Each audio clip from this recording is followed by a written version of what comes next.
O yan. O, sa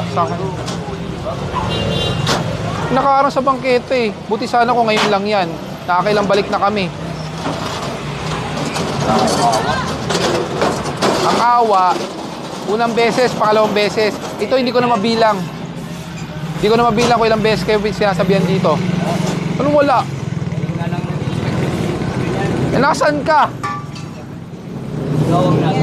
Ako nasaan? Ako pa tatanungin mo kung nasaan ako?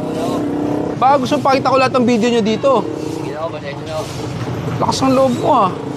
Wala na kayo sa lugar, ikaw pa matapang. Ako pa tatanungin mo kung nasaan ako. Ay, paliwanag, tatanungin mo nasaan ako. Ikaw, anong ginagawa mo?